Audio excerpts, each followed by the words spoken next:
My name is John Disque. My name is not Rob Browning. That is another person. And there was a rumor floating around years ago that John Disque and Rob Browning are the same people.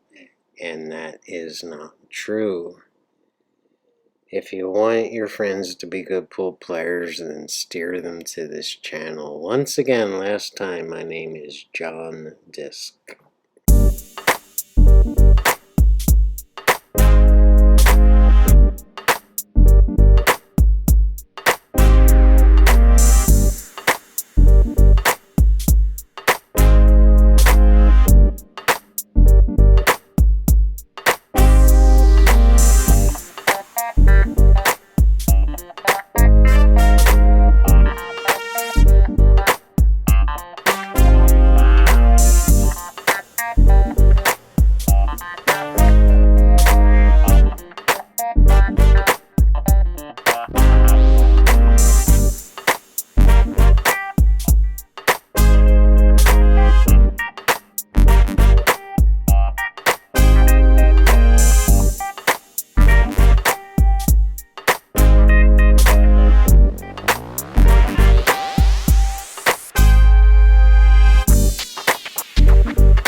Right from the first shot, we see this very, very common mistake that good players make all day, every single day, and it's really holding them back.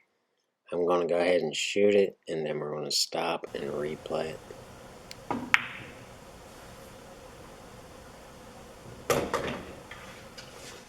it. In an effort to be perfect, I tried to spin the ball with top left and go further up table and try to get straight in on the 2. I tried to get right here on the 2. This way I could shoot a stop shot on the 2 and have the perfect angle on the 3 to get back down table on that 4 ball. This leaves me almost no margin of error, and I went too long, and now I have to go 2 rails on the 2 to get back on the 3. I wound up right here on the 2 ball. The problem with this is if I had gone another 2 inches too long, I would have had a nearly impossible shot on the 2 to get back on the 3, and I would have had to throw away the cue ball in an effort to get on the 3. And this is what we do. This is what happens all the time to good players. The left-hand English on this shot is absolutely unnecessary because it's absolutely unnecessary to get all the way back up table. You should shoot this shot with just top. No left, no right, just top, and aim for center of the table right here. Now notice how much easier it is and how much closer it is to the cue ball to get the cue ball centered table. And this way we're still pretty much straight in on the 2 if we get exact center table. And if we don't get exact center table, we can still get back on the 3 ball easily. If we're a little to the right or the left, it's still fine, and it's still easy to make the 2 and get in the right position on the 3. But here's how I shot it like a dummy. Not good. And you can see my frustration there with flipping my hand up. I'm shooting this with bottom right, and the bottom is to increase the natural angle from the 2 to this part of the rail.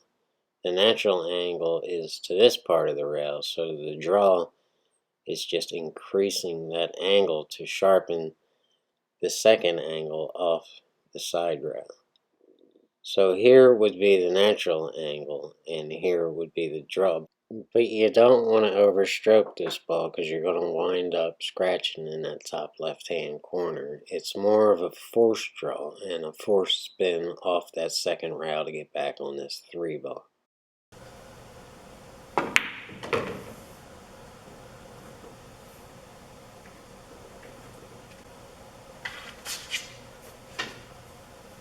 I don't know what happened here. I just got stupid and I stopped thinking. And the correct place to be on this 4 ball is right about here, because then you can go 3 rails back on the 5 ball. And if we get straight in on the 5 or just a little bit of an angle, we're right there on the 6. So from the 5 and to the 6 is a no-brainer.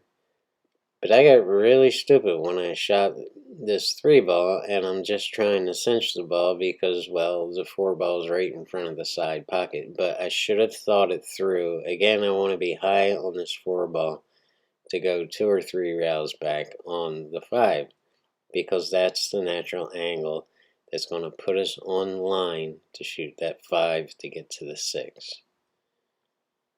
But as you know by now, it's not what I did. I just shot it with center ball, and just in hopes of cinching the 3 ball and getting back for a shot, not the right shot, but a shot on the 4 ball. It's not stupidity, it's not being mentally handicapped, it's just being mentally lazy. That's all there is to it. It's mental laziness. So if you constantly do things like I'm doing right here, don't beat yourself up. Just mentally sharpen yourself up and get ready to think a little bit. Don't just turn your brain off and start playing pool.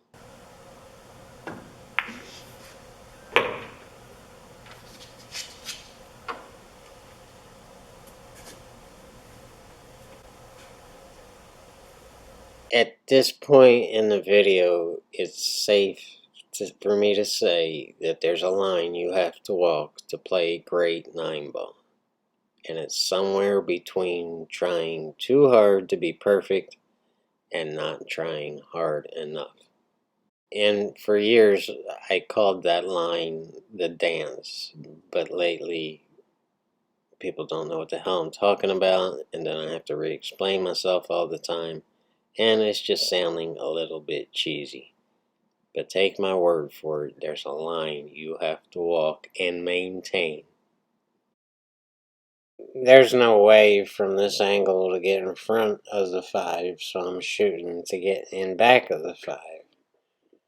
And pretty much as straight in as I can get.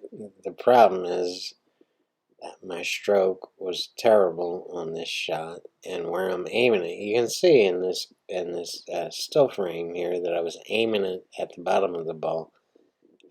But the ball did not draw back much at all, and we're going to replay that and see exactly why.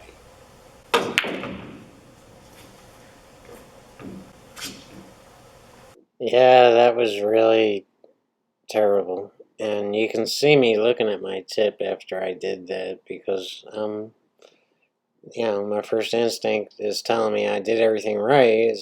Something's wrong with my tip. And it wasn't my tip. If we can replay that shot, we're going to go back through it and take a good look at my stroke here. I don't have the best computer program for super slow motion. It's going to be a little choppy, as you can see right there, but we're going to do the best we can. But it all happens in the blink of an eye.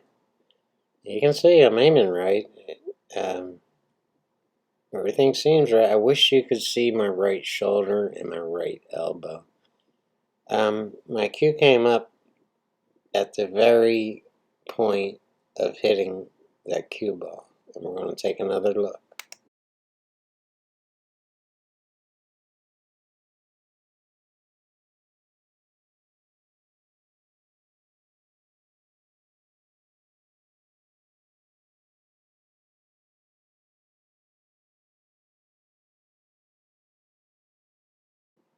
That's a center ball hit. That is not a draw stroke. That is a center ball hit. And I guarantee you, I dropped my shoulder and my elbow came with it, and the tip of the cue came up and hit the center of the cue ball, putting maybe just a tiny bit of draw on the cue ball. So when it came off the 4 ball, it didn't go nearly where I wanted it to go to. And this is caused by dropping your shoulder and just letting your shoulder loosen up and therefore your elbow drops with your shoulder. So yeah, you're not hitting the cue ball where you're aiming the cue ball. And taking it even further, there's only an inch, maybe an inch and a half of follow through after hitting the cue ball. So it's a combination of a collapsed shoulder, which brought the tip of the cue ball up, and the lack of a follow through, which is only maybe an inch or an inch and a half. Quite lame. Pretty bad stroke there, Johnny.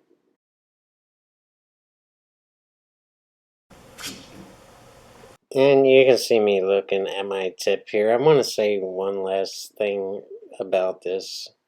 I could blame my tip. I could be like Earl Strickland and blame somebody in the crowd for taking a picture over my error. And this is what Earl does, and this is why a lot of people don't like Earl. It's never his fault. It's always something or somebody else's fault. And on the same line, this is the difference between my videos and most people's videos. I am willing to be on YouTube but making an ass out of myself and showing you my errors. So don't pawn it off. Don't blame your tip. Don't blame somebody in the crowd. Don't blame your opponent, and don't blame your table. That was my fault. And this is what you need to do to work on what's broken in your game. Otherwise, you're never going to get any better. If you don't acknowledge that something's wrong, you're never going to work on it, and you're never going to get better. And I want you guys to be out there winning the US Open, and I want you to be thanking me when you do it. And this is how you're going to do it. You're going to have to fix what's broken in your game.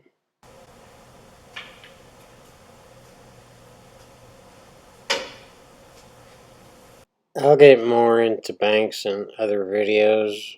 For now, we're banking this cross side, and the problem with it is that 7 ball does not give the 5 ball much room to get in that side pocket.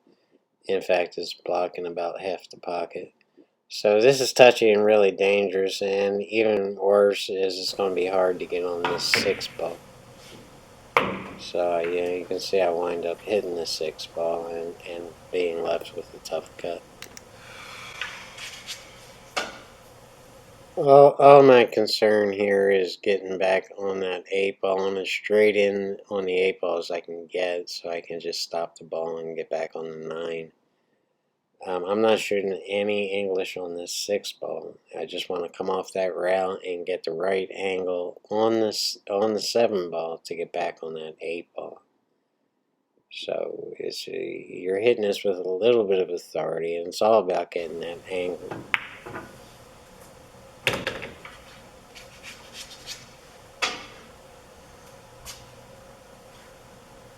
You remember earlier when I was talking about hitting it? We were shooting a 2-ball shot, and I was telling you about how drawing the ball will increase the angle to the rail.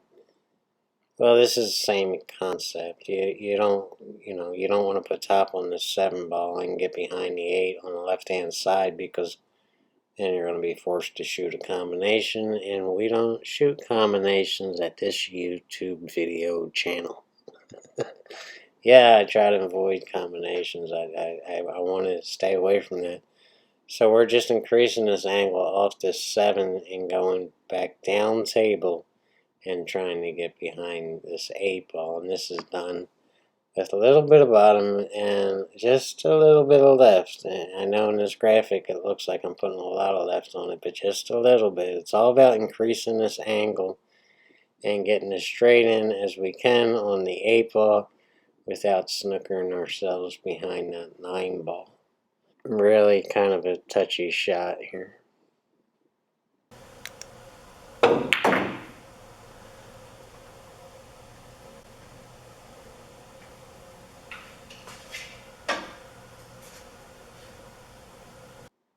Because this cue ball is so close to the rail, and I don't want to jack up on the cue ball, I'm forced to put a little bit of top on here. So if you're in this position, It's best to just keep a level cue and don't jack up. And just don't hit the cue ball hard enough to follow the 8-ball into the corner pocket. And you'll be just fine.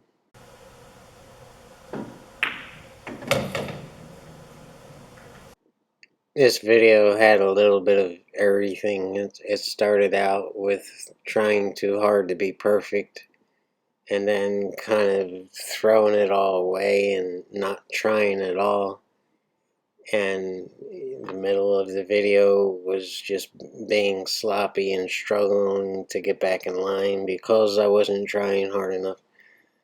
And this is what it's all about. If you can turn on a video of some of the best players in the world right now, go to YouTube and find them, and they're looking for that balance.